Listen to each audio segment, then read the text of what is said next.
Hi all welcome to our channel turning PSC. അപ്പോൾ നമ്മൾ ഇന്ന് പഠിക്കാൻ പോകുന്നത് 7ാം ക്ലാസ്സിലെ ബയോളജിയുമായി ബന്ധപ്പെട്ട ഒരു ചാപ്റ്ററാണ്. മനുഷ്യ ശരീരം ഒരു വിസ്മയം, ദഹനവും ശ്വസനവും. ചാപ്റ്ററിൻ്റെ പേരാണ് മനുഷ്യ ശരീരം ഒരു വിസ്മയം, ദഹനവും ശ്വസനവും. ഓക്കെ, നമുക്ക് സ്റ്റാർട്ട് ചെയ്യാം. നമ്മൾ പ്ലേലിസ്റ്റാക്കി ബയോളജിയൊക്കെ ചെയ്തിട്ടുണ്ട്, എല്ലാ സബ്ജക്റ്റും തന്നെ ചെയ്തിട്ടുണ്ട്. ഇനിയും വരും ചാപ്റ്ററുകൾ നമ്മൾ അപ്ലോഡ് ചെയ്യുന്നതായിരിക്കും. ഓക്കെ, അപ്പോൾ നമുക്ക് സ്റ്റാർട്ട് ചെയ്യാം. എല്ലാ ജീവികൾക്കും ആഹാരം ആവശ്യമാണല്ലോ. ആഹാരവും ആഹാരം സമ്പാദിക്കുന്ന രീതിയും ഓരോ ജീവിയിലും വ്യത്യസ്തമാണ്. നമുക്കറിയാം അല്ലേ, ഓരോ ജീവികൾ കഴിക്കുന്ന രീതി വ്യത്യസ്തമാണ്. അവർ സമ്പാദിക്കുന്ന ഫുഡ് എന്നൊക്കെ പറയുന്നത് എല്ലാം ഡിഫറൻ്റ് ആണ് അല്ലേ. ഇളമ്പുല്ല് തിന്നുന്ന മുയലുകൾ, നെൽക്കതിർ കൊത്തിപ്പറിക്കുന്ന തത്തകൾ, എലിയെ വിഴുങ്ങുന്ന പാമ്പ്, വൃക്ഷത്തിൻ്റെ മുകളിലുള്ള തേനീച്ചക്കൂട്ടിൽ നിന്നും തേൻ കുടിക്കുന്ന കരടി, അങ്ങനെ എത്ര എത്ര കാഴ്ചകൾ. അങ്ങനെ ഓരോ പിക്ചറാണ് ഇവിടെ കൊടുത്തിരിക്കുന്നത്. ചുറ്റുപാടുമുള്ള നിരവധി ജീവികളുടെ ആഹാര സമ്പാദ രീതികളും നിങ്ങൾ നിരീക്ഷിച്ചിട്ടുണ്ടല്ലോ.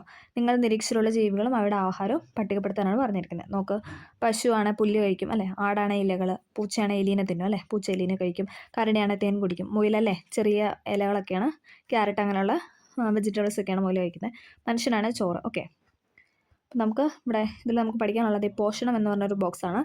ജീവികൾ ആഹാരം സ്വീകരിക്കുകയും പ്രയോജനപ്പെടുത്തുകയും ചെയ്യുന്ന പ്രക്രിയയാണ് പോഷകം. ചോദിച്ചിട്ടുണ്ടേ, ജീവികൾ ആഹാരം സ്വീകരിക്കുകയും പ്രയോജനപ്പെടുത്തുകയും ചെയ്യുന്ന പ്രക്രിയയാണ് പോഷണം അഥവാ ന്യൂട്രീഷൻ എന്ന് പറയുന്നത്. ഓക്കെ, ജീവൽ പ്രവർത്തനങ്ങൾക്ക് ആവശ്യമായ ഊർജ്ജം ലഭിക്കുന്നത് ആഹാരത്തിൽ നിന്നാണ് അല്ലേ. നമുക്കിവിടെ ഊർജ്ജം എന്ന് പറയുന്നത് നമ്മൾ ഫുഡ് കഴിക്കുമ്പോഴാണ് അല്ലേ.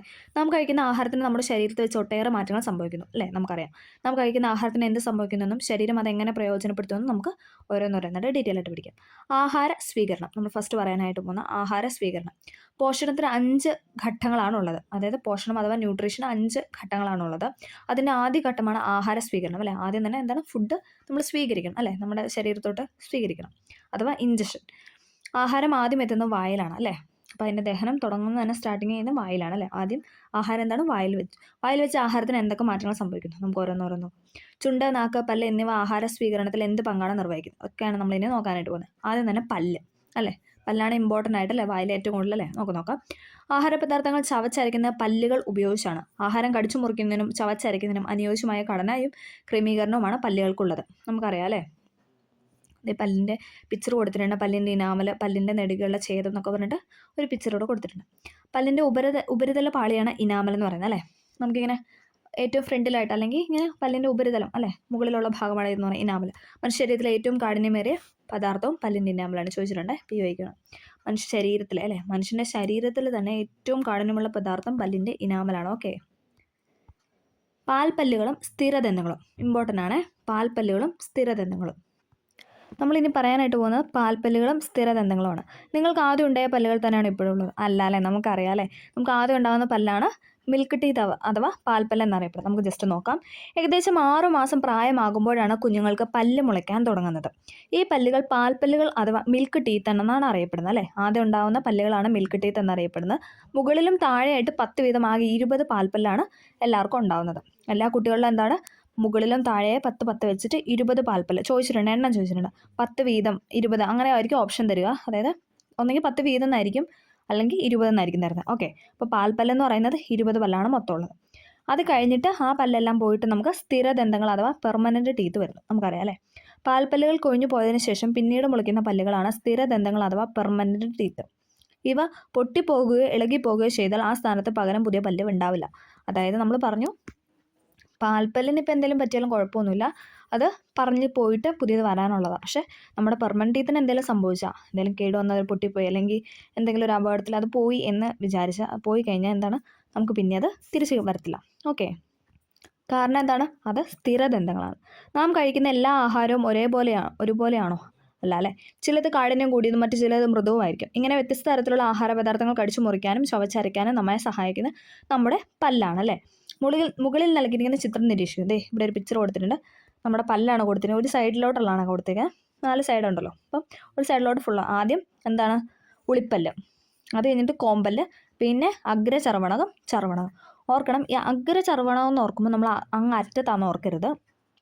അഗ്രചർവണകം കഴിഞ്ഞിട്ടാണ് ചർവണകം. അപ്പം ഏറ്റവും അങ്ങേറ്റത്തെ നമ്മൾ അണപ്പല്ലല്ലേ കട്ടപ്പല്ലെന്നൊക്കെ പറയല്ലേ, അതെന്ന് പറയുന്നത് ചർവണമാണ്. അതിൻ്റെ തൊട്ടിപ്പുറത്താണ് അഗ്രചർവണം. അത് മാറിപ്പോകരുത്. ഓക്കെ, ഏറ്റവും ഫ്രണ്ടിലുള്ള ഉളിപ്പല്ല്, ദെൻ കോമ്പല്ല്, പിന്നെ അഗ്രചർവണകം, പിന്നെ ചർവണകം. ഓക്കെ,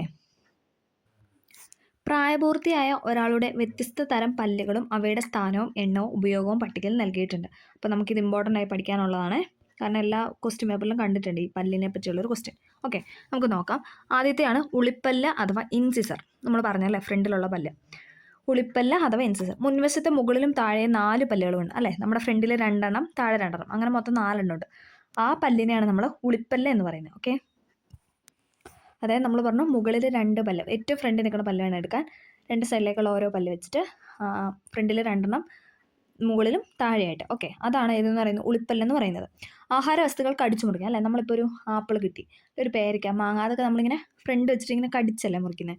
അതിനാണ് നമ്മൾ ഉളിപ്പല്ല് ഉപയോഗിക്കുന്നത്. അപ്പം കടിച്ചു മുറിക്കാനാണ് ഇതെന്ന് പറയുന്നത് ഉളിപ്പല്ല് ഉപയോഗിക്കുന്നത്. ഓക്കെ, കാണാമെന്ന് പ്രതീക്ഷിക്കുന്നു.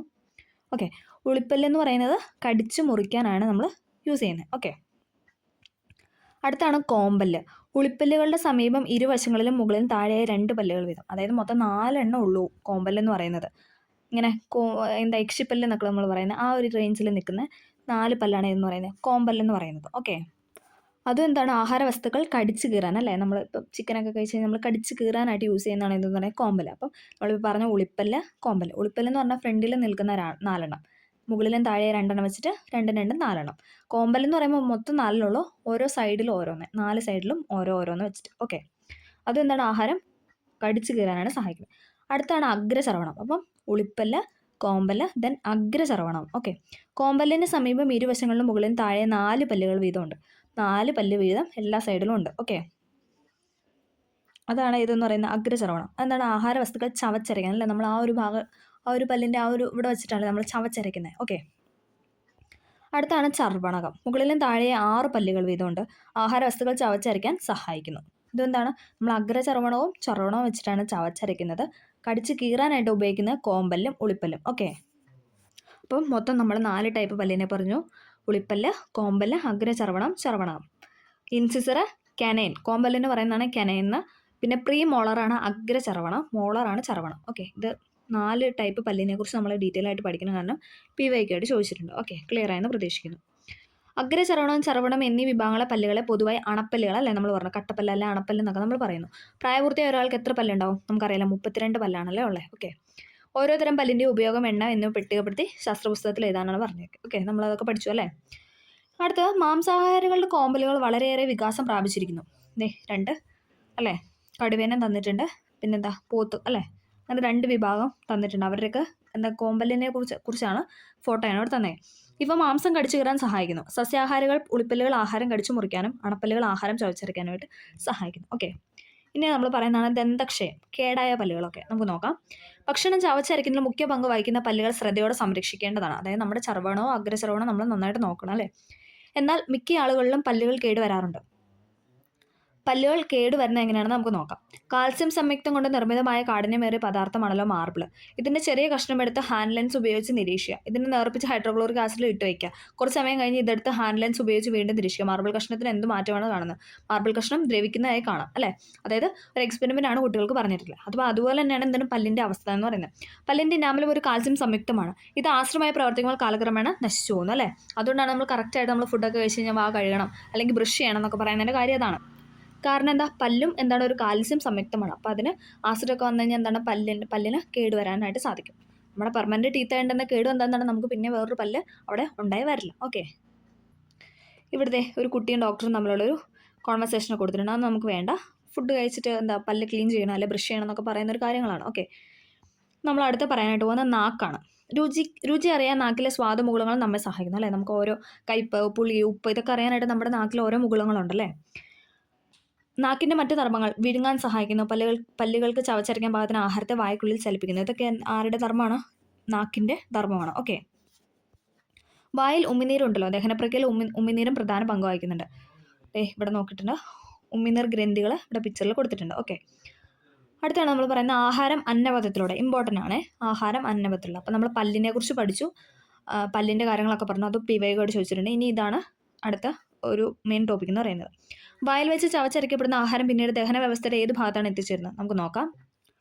വായ്ക്കുള്ളിൽ വെച്ച് ചവച്ചരയ്ക്കപ്പെട്ട ആഹാരം അന്നനാളത്തിലൂടെ ആമാശയത്തിലെത്തും. അന്നനാളത്തിൻ്റെ പിക്ചറൊക്കെ ഇവിടെ കൊടുത്തിട്ടുണ്ട്. അന്നനാളത്തിലൂടെ എന്താണ് അതല്ലേ, ഇത് നമ്മുടെ ആമാശയത്തിലെത്തുന്നു. വായെ ആമാശയവുമായി ബന്ധിപ്പിക്കുന്ന ഒരു കുഴലാണ് അന്നനാളം. ഇമ്പോർട്ടൻ്റ് ആണ്. വായ ആമാശയം സ്റ്റൊമക്കുമായിട്ട് ബന്ധിപ്പിക്കുന്ന ആരാണ്? കുഴലാണ്. ഇതെന്ന് പറയുന്ന അന്നനാളം. ആ കുഴലിനാണ് നമ്മൾ അന്നനാളം എന്ന് പറയുന്നത്. ഇത് പേശികളിൽ നിർമ്മിക്കപ്പെട്ടിരിക്കുന്നു. ഓക്കെ. അന്നനാള ഭിത്തിയുടെ തരംഗ രൂപത്തിലുള്ള ചലനം കൊണ്ടാണ് ആഹാരം ആമാശയത്തിൽ എത്തുന്നത്. ഈ ചലനമാണ് പെരിസ്റ്റാൾസിസ്. PYK ചോദിച്ചിട്ടുണ്ട്. അന്നനാള ഭിത്തിയുടെ തരംഗ രൂപത്തിലുള്ള ചലനത്തിന് പറയുന്ന പേരാണ് പെരിസ്റ്റാൾസിസ്. ഒരുപാട് ക്വസ്റ്റ്യൻ പേപ്പറിൽ കണ്ടിട്ടുണ്ട്. PSC ഒരു മെയിൻ ക്വസ്റ്റ്യൻ ആണിത്, പെരിസ്റ്റാൾസിസ് എന്ന് പറയുന്നത്. അന്നനാള ഭിത്തിയുടെ തരംഗ രൂപത്തിലുള്ള ചലനത്തെ അറിയപ്പെടുന്നതാണ് ഇതെന്ന് പറയുന്നത് പെരിസ്റ്റാൾസിസ്. ഓക്കെ. ആഹാരം ആമാശയത്തിൽ.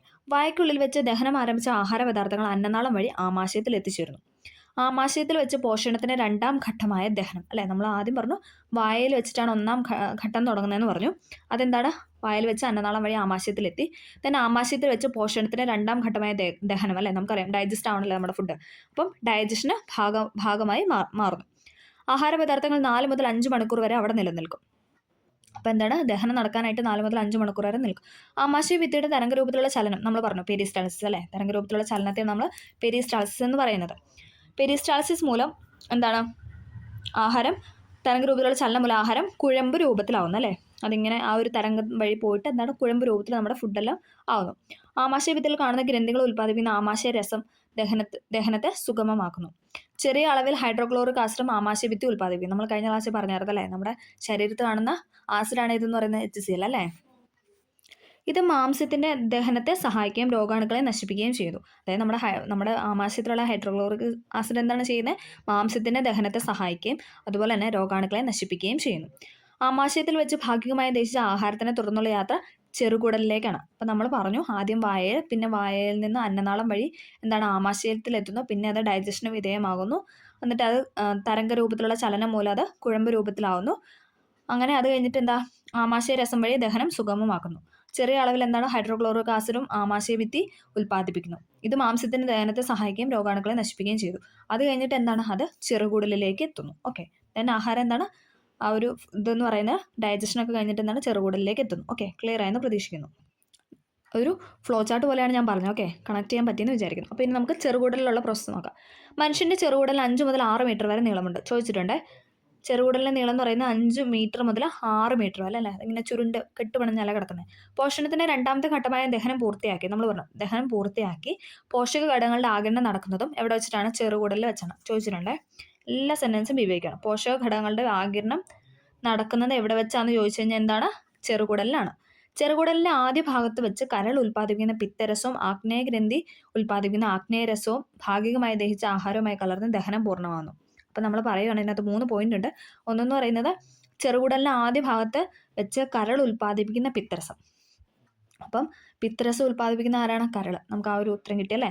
PYQ ആണ് ചോദിച്ചിട്ടുണ്ട്. പിത്തരസം ഉൽപ്പാദിപ്പിക്കുന്നത് കരൾ. ആഗ്നേയരസം ഉൽപ്പാദിപ്പിക്കുന്ന ആരാണ്? ആഗ്നേയഗ്രന്ഥിയാണ്. ആ പേരിലുണ്ടല്ലേ, ആഗ്നേയരസം ഉൽപ്പാദിപ്പിക്കുന്ന ആഗ്നേയഗ്രന്ഥി. ഇത് ഭാഗികമായി ദഹിച്ച ആഹാരം, അല്ലേ? നമ്മൾ പറഞ്ഞു ഭാഗികമായിട്ടാണ് ആഹാരം ദഹിച്ചത്, എന്നിട്ടാണ് ചെറുകുടലിൽ വന്നത്. എന്നിട്ട് ഇതെല്ലാം കൂടെ ചേർന്ന്, അതായത് കരൾ ഉൽപ്പാദിപ്പിക്കുന്ന പിത്തരസവും ആഗ്നേയഗ്രന്ഥി ഉൽപ്പാദിപ്പിക്കുന്ന ആഗ്നേയരസവും ഭാഗികമായി ദഹിച്ച ആഹാരവുമായി കലർന്ന് എന്താണ്? ദഹനം അഥവാ ഡൈജഷൻ പൂർണ്ണമാകുന്നു. ഓക്കെ, കണക്ട് ചെയ്യാൻ പറ്റിയെന്ന് വിചാരിക്കുന്നു. ഒന്നും കൂടെ ഒന്ന് കേട്ട് നോക്കാം, അപ്പോൾ കണക്റ്റ് ആവും. ഓക്കെ. അപ്പോൾ നമ്മൾ പറഞ്ഞു എന്താണ്? ആദ്യം വായിൽ നിന്ന് അന്നനാളം വഴി ആമാശയത്തിലെത്തുന്നു. ദെൻ 4-5 മണിക്കൂർ എടുത്ത് ആ ഒരു ദഹന പ്രോസസ്സിലോട്ട് കടക്കുന്നു. തരംഗരൂപത്തിലുള്ള ചലനം വഴി എന്താണത്? പെരിസ്റ്റാൾസിസ്, അല്ലേ? ആ ചലനത്തിൽ പറയുന്ന പെരിസ്റ്റാൾസിസ്. അത് കഴിഞ്ഞിട്ട് എന്താണ്? ആ ഒരു ചലനമൊക്കെ പൂർത്തിയാക്കിയത് ചെറുകുടലിലേക്ക് എത്തുന്നു. അത് കഴിഞ്ഞിട്ട് എന്താണ്? ചെറുകുടലിൽ ആദ്യ ഭാഗത്ത് വെച്ച് കരൾ ഉൽപ്പാദിക്കുന്ന പിത്തരസവും പിന്നെ ആഗ്നേയഗ്രന്ഥി ഉൽപ്പാദിപ്പിക്കുന്ന ആഗ്നേയരസവും കൂടെ ചേർന്ന് എന്താണ്? ദഹനം പൂർത്തിയാവുന്നു. ഓക്കെ. ഇവിടെ ചെറുകുടലിൻ്റെ ഫോട്ടോയും പിന്നെന്താ? ആഗ്നേയഗ്രന്ഥി, കരൾ, അല്ലേ? നമ്മൾ പറഞ്ഞു ആഗ്നേയഗ്രന്ഥിയാണ് ആഗ്നേയരസം ഉൽപ്പാദിപ്പിക്കുന്നത്, കരളാണ് പിത്തരസം ഉൽപ്പാദിപ്പിക്കുന്നത്. ചെറുകുടലിൻ്റെ ഭിത്തിയിൽ കാണുന്ന വിരലുകൾ പോലുള്ള സൂക്ഷ്മങ്ങളായ ഭാഗങ്ങളാണ് വില്ലസ്. PYQ ആണ്. ചെറുകുടലിൻ്റെ ഭിത്തിയിൽ കാണുന്ന വിരലുകൾ പോലെ. അപ്പോൾ വില്ലസ് എന്ന് കണക്ട് ചെയ്യുക. വിരലുകൾ പോലെ അങ്ങനെയാണ് ചോദിക്കാറ്. വിരലുകൾ പോലെ സൂക്ഷ്മങ്ങളായ ഭാഗങ്ങളാണ് എന്തെന്ന് പറയുന്നത്? വില്ലസ്. അതെ, ഇവിടെ പിക്ചർ കൊടുത്തിട്ടുണ്ട്. ഇതുണ്ടോ? ഓരോരോ കുട്ടി കുട്ടി വിരൽ പോലെ കാണും, അല്ലേ? നമുക്ക് അങ്ങനെയാണ് ഫീൽ ചെയ്യുന്നത്, അല്ലേ? അപ്പോൾ അതിനാണ് വില്ലസ് എന്ന് പറയുന്നത്. ഇവയിലൂടെയാണ് നാം കഴിക്കുന്ന ആഹാരത്തിലെ പോഷക ഘടകങ്ങൾ രക്തത്തിലേക്ക് ആഗിരണം ചെയ്യപ്പെടുന്നത്. അപ്പം എന്താണ്? സൂക്ഷ്മങ്ങളായ വില്ലസുകൾ വഴിയാണ് എന്തെന്ന് പറയുന്നത്? നമ്മൾ കഴിക്കുന്ന ആഹാരത്തിലെ പോഷക ഘടകങ്ങൾ രക്തത്തിലേക്ക് ആഗിരണം അഥവാ അബ്സോർപ്ഷൻ ചെയ്യപ്പെടുന്നത്. ഇതാണ് പോഷണത്തിൻ്റെ 3ാം ഘട്ടം. നമ്മൾ പറഞ്ഞു വായിൽ വെച്ചിട്ട് സ്റ്റാർട്ട് ചെയ്തു, ദെൻ ദഹനം നടന്നു, അതിനുശേഷം 3ാം ഘട്ടം എന്ന് പറയുന്നത് ആഗിരണം ചെയ്യപ്പെടുന്നു. നമ്മുടെ രക്തത്തിലേക്ക് ആഗിരണം ചെയ്യപ്പെടുന്നു. ഇതാണ് 3ാം ഘട്ടം. രക്തത്തിൽ എത്തിച്ചേർന്ന പോഷക ഘടകങ്ങൾ ശരീരത്തിൻ്റെ ഭാഗമായി മാറുന്നു. ഇതാണ് സ്വാംശീകരണം അഥവാ അസിമിലേഷൻ എന്ന് പറയുന്നത്. അതായത് നമ്മൾ പറഞ്ഞു ഇപ്പോൾ രക്തത്തിലേക്ക് എത്തി എന്ന് പറഞ്ഞല്ലേ, അവിടെ നിന്ന് എന്താണ് ഓരോ പോഷകഘടകങ്ങളായിട്ട് ശരീരഭാഗത്തിന് ഭാഗമായിട്ട് മാറുന്നു. ഇതിനെ നമ്മൾ സ്വാംശീകരണം അഥവാ അസിമിലേഷൻ എന്ന് പറയുന്നു. ഇത് പോഷണത്തിൻ്റെ 4ാം ഘട്ടം. ഓക്കെ, അപ്പം നമ്മൾ 4 ഘട്ടം പറഞ്ഞു. ദെൻ വായിൽ സ്റ്റാർട്ട് ചെയ്തു, ദഹനം പൂർത്തിയായി ചെറുകുടലിൽ വെച്ചിട്ട്, അത് കഴിഞ്ഞിട്ട് 3ാം ഘട്ടമായ ബ്ലഡിലോട്ട് അത് ആഗിരണം ചെയ്യപ്പെട്ടു. 4ാം ഘട്ടത്തിൽ വെച്ച് എന്താണ് സ്വാംശീകരിച്ച അല്ലേ, പോഷണത്തിൻ്റെ 4ാം ഘട്ടം അവിടെ പൂർത്തിയായി. ഓക്കെ, ദഹിച്ച ആഹാരത്തിൽ ശരീരത്തിന് വേണ്ടാത്ത പദാർത്ഥങ്ങൾ ഉണ്ടാവില്ലേ, അതൊക്കെയാണ് പുറന്തള്ളപ്പെടുന്നത് അല്ലേ. വേണ്ടാത്ത വസ്തുക്കളെല്ലാം പുറന്തള്ളപ്പെടുന്നു, വേണ്ട വസ്തുക്കളെല്ലാം നമ്മുടെ ശരീരം ആഗിരണം ചെയ്യുന്നു, രക്തം ആഗിരണം ചെയ്യുന്ന ഓരോ ശരീരഭാഗത്തേക്ക് എത്തുന്നു.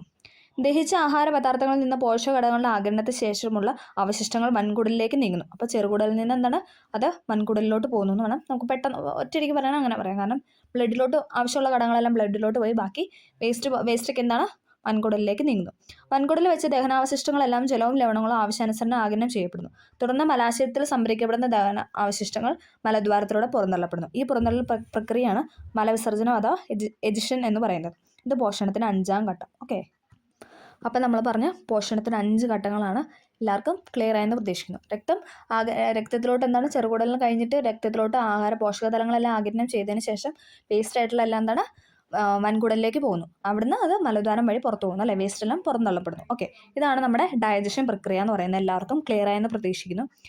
ഓക്കെ, അടുത്താണ് പോഷണം മറ്റ് ജീവികൾ. ഇപ്പോൾ മനുഷ്യൻ്റെ കാര്യങ്ങളല്ല നമ്മൾ പറഞ്ഞത്. നമുക്ക് നോക്കാം.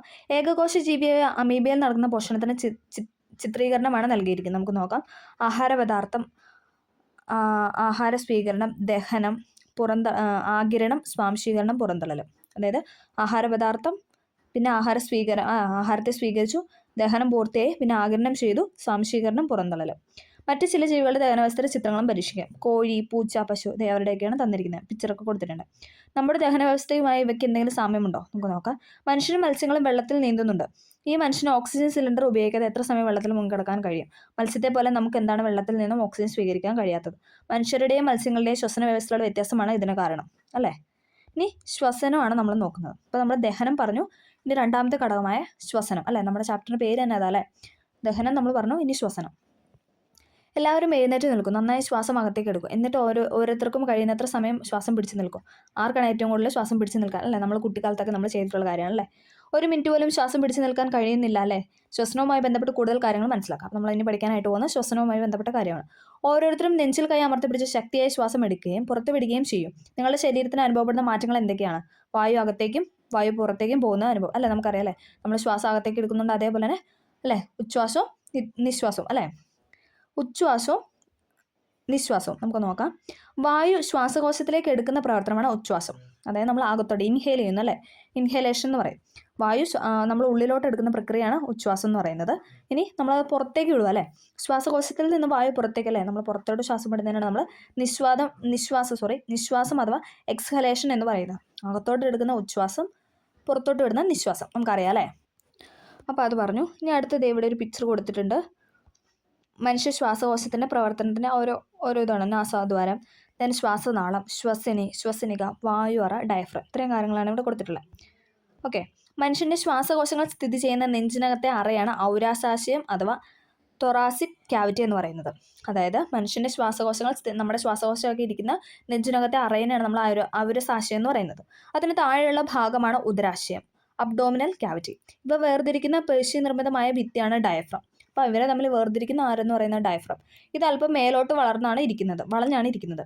ഇതിന് കമനാകൃതിയാണ്. ഓക്കെ, നിങ്ങൾ നിർമ്മിച്ച ശ്വാസകോശ മാതൃകയിൽ കുപ്പിയുടെ അടിഭാഗത്ത് വലിച്ചു കെട്ടിയ ബലൂണിനെ ഡയഫ്രവും ചെറിയ ബലൂണുകളെ 2 ശ്വാസകോശങ്ങളായി സങ്കല്പിക്കും. ഇവിടെ കുട്ടികൾക്കൊരു എക്സ്പെരിമെൻ്റ് ഒക്കെ കൊടുത്തായിരുന്നു. നമുക്കതൊന്നും ആവശ്യമില്ല, കാരണം നമുക്കതൊന്നും ചെയ്യേണ്ട ആവശ്യമില്ല. ഓക്കെ, കുട്ടികൾക്ക് കൊടുത്തൊരു ഇതാണ്, അതിനെപ്പറ്റിയാണ് അവർ പറഞ്ഞത്. മനുഷ്യ ശ്വാസകോശങ്ങളുടെ സങ്കോച വികാസങ്ങളും നിങ്ങളുണ്ടാക്കിയ മാതൃകയുടെ പ്രവർത്തനം ഏകദേശം ഒരുപോലെയാണ്. അപ്പം അവർക്കൊരു മാതൃക ഉണ്ടാക്കി ക്ലാസ് ചെയ്ത കാര്യമാണ് പറഞ്ഞത്. ഉച്ഛ്വാസവും നിശ്വാസവും നടക്കുമ്പോൾ ഡയഫ്രത്തിന് എന്ത് മാറ്റം ഉണ്ടാകുന്നു? ഉച്ഛ്വാസ സമയത്താണോ നിശ്വാസ സമയത്താണോ ഔരാശാശയത്തിൻ്റെ വ്യാപ്തി കൂടുന്നത്? നമുക്ക് അതൊക്കെ ഒന്ന് നോക്കാം. ഉച്ഛ്വാസ സമയത്ത് ഡയഫ്രം ചുരുങ്ങുകയും വളവ് അല്പം നിവരുകയും ചെയ്യുന്നു. അതായത് നമ്മുടെ ഡയഫ്രം നമ്മൾ പറഞ്ഞാൽ ചെറിയൊരു വളവോട് കൂടിയാണ് ഇരിക്കുന്നത്. അപ്പോൾ അതെന്താണ്, ഉച്ഛ്വാസം നമ്മൾ അകത്തോട്ട് എടുക്കുമ്പോൾ ഇൻഹേൽ ചെയ്യുമ്പോൾ എന്താണ്, ഡയഫ്രം ചുരുങ്ങുകയും വളവ് അല്പം നിവരുകയും ചെയ്യുന്നു. ഓക്കെ, അതിനാൽ ഔരസാശയത്തിൻ്റെ വ്യാപ്തി വർദ്ധിക്കുന്നു. തൽഫലമായി അന്തരീക്ഷവായു ശ്വാസകോശത്തിലേക്ക് പ്രവർത്തിക്കുന്നു. ശ്വാസകോശം വികസിക്കുകയും ചെയ്യുന്നു. അപ്പം നമ്മൾ പറഞ്ഞ ഇൻഹേൽ ചെയ്യുമ്പോഴുള്ള പ്രവർത്തനമാണ്. ഇനി നമുക്ക് എക്സ്ഹേൽ ചെയ്യുമ്പോൾ നോക്കാം. നിശ്വാസ സമയത്ത് ഡയഫ്രം പൂർവ്വസ്ഥിതിയിലാകുന്നു. അതായത് നമ്മൾ പുറത്തോട്ട് വിടുമ്പോൾ എന്താണ് ഡയഫ്രം നോർമൽ ആ ഒരു സ്ഥിതിയിലോട്ട് പ്രാപിക്കുന്നു. ശ്വാസകോശവും പൂർവ്വസ്ഥിതിയിലാകുന്നു. ശ്വാസകോശത്തിൽ നിന്ന് വായു പുറത്തേക്ക് പോകുന്നു. അപ്പോൾ ഏതെങ്കിലും ഒരു കാര്യം പഠിക്കാം. ഒന്നെങ്കിൽ ഉച്ഛ്വാസം പഠിക്കുക, അല്ലെങ്കിൽ നിശ്വാസം പഠിക്കുക. ഇതിലൊന്ന് പഠിച്ചാൽ നമുക്ക് മറ്റേ ഓപ്പോസിറ്റാണ് ചിന്തിച്ച് വെച്ചാൽ മതിയല്ലോ. അടുത്താണ് ശ്വസനപഥം. നാസ്വാധാരത്തിലൂടെ അകത്ത് കടക്കുന്ന വായു ശ്വാസകോശങ്ങളിലെ വായു അറയിലെത്തുന്നു. വായുവിൻ്റെ ഈ സഞ്ചാരപാതയാണ് ശ്വസനപഥം അല്ലേ.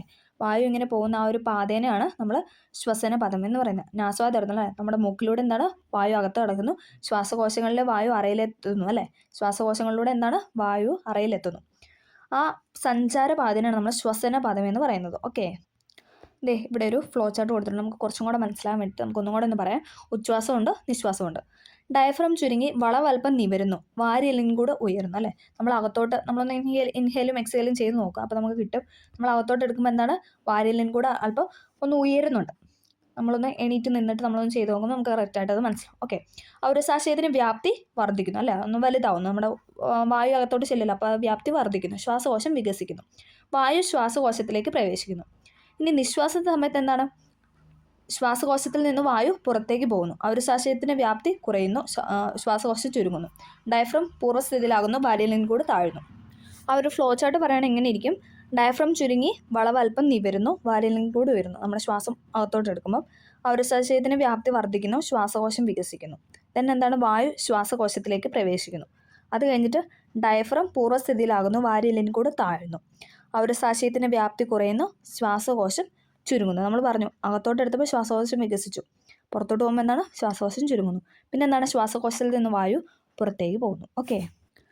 ഇനി അടുത്തത് ഇവിടെ ഒരു ബോക്സ് കൊടുത്തിട്ടുണ്ട്. പുകവലിയും ആരോഗ്യ പ്രശ്നങ്ങളും നമുക്കൊന്ന് നോക്കാം.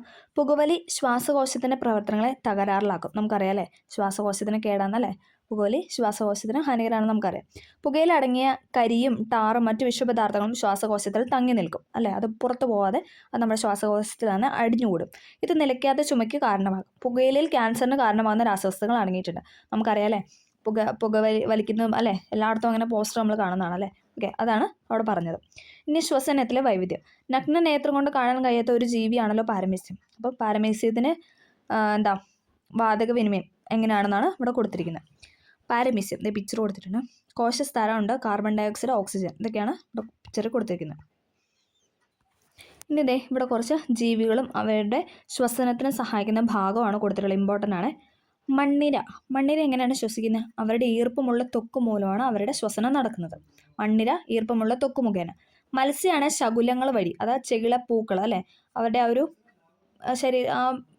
ചിറക് പോലുള്ള ആ ഒരു ഭാഗം വെച്ചിട്ടാണ് മത്സ്യം ശ്വാസം എടുക്കുന്നത്. തവളയാണ് കരയിലായിരിക്കുമ്പോൾ ശ്വാസകോശം വഴിയും, ഇനി വെള്ളത്തിലായിരിക്കുമ്പോൾ ഈർപ്പമുള്ള ത്വക്ക്, അതാണ് അവരുടെ ശ്വസനത്തിന് സഹായിക്കുന്ന ഭാഗം എന്ന് പറയുന്നത്. കരയിലിരിക്കുന്ന തവളയാണെങ്കിൽ എന്താണ് ശ്വാസകോശം മുഖേന എടുക്കുന്നു. ഇനി വെള്ളത്തിൽ അല്ലേ, കരയിലും വെള്ളത്തിലും ജീവിക്കാറുണ്ടല്ലോ. അപ്പോൾ വെള്ളത്തിലാണെങ്കിൽ എന്താണ് ഈർപ്പമുള്ള ത്വക്ക് മുഖേന. ചിലന്തി എങ്ങാണ് ബുക്ക് ലങ്സ് എന്ന് പറയുന്ന ഒരു പാർട്ട് വെച്ചിട്ടാണ് അവരുടെ ശ്വസനം പൂർത്തിയാകുന്നത്. ബുക്ക് ലങ്സ് വെച്ചിട്ടാണ് ചിലന്തി. എന്താണ് ശ്വസനം അഥവാ റെസ്പിറേഷൻ? ജീവികൾ അവയുടെ പരിസരത്തു നിന്നും ഓക്സിജൻ സ്വീകരിക്കുകയും കാർബൺ ഡൈ ഓക്സൈഡ് പുറന്തള്ളുകയും ചെയ്യുന്ന പ്രക്രിയയാണ് ശ്വസനം അല്ലേ. മനുഷ്യൻ നമ്മളെ ഓർത്താൽ മതി. എന്താണ്, നമ്മൾ ഓക്സിജൻ എടുക്കുന്നു, കാർബൺ ഡൈ ഓക്സൈഡ് പുറത്തു വിടുന്നു അല്ലേ. അപ്പോൾ അതിനെയാണ് എന്തെന്ന് പറയുന്നത് ശ്വസനം അഥവാ റെസ്പിറേഷൻ എന്ന് പറയുന്നത്. നമുക്കറിയാം അല്ലേ. അടുത്തതാണ് സസ്യങ്ങളുടെ ശ്വസനം. ഇപ്പോൾ ജീവികളുടെ കാര്യമാണ് പറഞ്ഞത്. ഇനി നമ്മൾ സസ്യങ്ങളുടെ നോക്കാൻ പോവാണ്. ജന്തുക്കളെ പോലെ സസ്യങ്ങളും അന്തരീക്ഷത്തിൽ നിന്ന് ഓക്സിജൻ സ്വീകരിക്കുകയും കാർബൺ ഡൈ ഓക്സൈഡ് പുറന്തള്ളുകയും ചെയ്യുന്നു. ഇലകളിലും ഇളം കാണ്ഡങ്ങളിലും കാണപ്പെടുന്ന സൂക്ഷ്മ സുഷിരങ്ങളായ ആസ്യരന്ധ്രങ്ങൾ അഥവാ സ്റ്റൊമേറ്റ വഴിയാണ് ഈ വാതക വിനിമയം നടക്കുന്നത്. അപ്പം സസ്യങ്ങളും എന്താണ് അന്തരീക്ഷത്തിൽ നിന്ന് ഓക്സിജൻ സ്വീകരിക്കുന്നു, കാർബൺ ഡൈ ഓക്സൈഡ് പുറന്തള്ളപ്പെടുന്നുണ്ട്. സസ്യങ്ങൾ ശ്വസിക്കുമ്പോൾ സ്വീകരിക്കുന്ന വാതകം ഏതാണ്? ശ്വസിക്കുമ്പോൾ ഓക്സിജൻ അല്ലേ, കാർബൺ ഡൈ ഓക്സൈഡ് പുറന്തള്ളപ്പെടുന്നു. നമ്മുടെ ശരീരത്തിൽ നടക്കുന്ന 2 പ്രധാന പ്രവർത്തനങ്ങളായ ദഹനം, ശ്വസനം എന്നിവയെക്കുറിച്ചാണ് നമ്മൾ പഠിച്ചത് അല്ലേ. നമ്മൾ ചാപ്റ്ററിൻ്റെ പേര് തന്നെ അതായിരുന്നു അല്ലേ, ദഹനം, ശ്വസനം. അപ്പം എല്ലാവർക്കും എന്താണ് ഈ ചാപ്റ്റർ ക്ലിയർ ആയെന്ന് പ്രതീക്ഷിക്കുന്നു. ക്ലിയർ ആയെങ്കിൽ തീർച്ചയായും ലൈക്ക് ചെയ്ത് സപ്പോർട്ട് ചെയ്യണം. പിന്നെന്താ, എന്തെങ്കിലും ഡൗട്ടോ കാര്യങ്ങളോ അങ്ങനെ എന്തെങ്കിലും ഉണ്ടെങ്കിൽ കമൻറ്റ് ചെയ്യണം. ഇഷ്ടമായെങ്കിൽ ലൈക്ക് ചെയ്യുക. Thank you.